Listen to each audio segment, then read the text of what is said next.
इधर ले चल रहे हैं, उधर चल रहे हैं। तो कहा जीवात्मा परमात्मा में बड़ा सुंदर। आज गंगा स्नान मकरा घाट पे गए तो वहां पे चर्चा चली, विद्यानंद जी ले गए, बड़ी कृपा। जब वहां गए तो वहीं ये चर्चा चली तो एक अद्भुत रूपक शास्त्रों का में वर्णन, श्रीमद् भागवत वर्णन ध्यान पड़ा कि जीवात्मा परमात्मा में संबंध कैसा है। तो जीवात्मा अंधा है और परमात्मा जो है आंख वाला है। उस दिन हम लोग कथा नहीं सुन रहे थे कि एक जो है पुरंजन नाम का राजा था, अभिज्ञात उसका दोस्त था। तो जीवात्मा कैसा है? अंधा। अब पुरंजन कैसा है?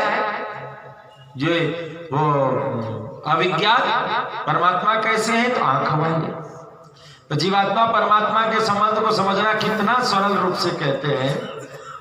श्रीमद् भागवतकार कहते हैं कि जैसे किसी अंधे को कोई आंख वाला कहे आगे मत बढ़ो खतरा है, वो क्या करेगा? रुक जाएगा।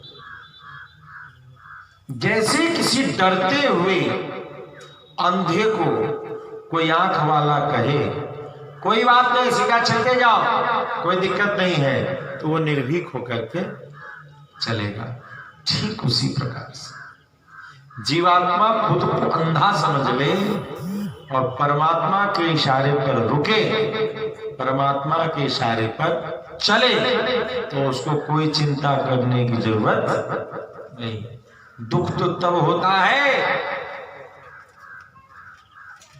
समस्या कब आती है? जब वो अंधा आंख वाले पर विश्वास हमरा न दिखाई दे, तोरा बड़ा दिखाई देता है। हमरा अकिल भगवान न दिले तोरा दे दिले, बुझाइए तोरे ठोकिले दिले भगवान, हम बुढ़बक। जहां ये बात आया उस अंधा को अब रास्ता कौन बताएगा? प्रेम से भक्त वत्सल भगवान की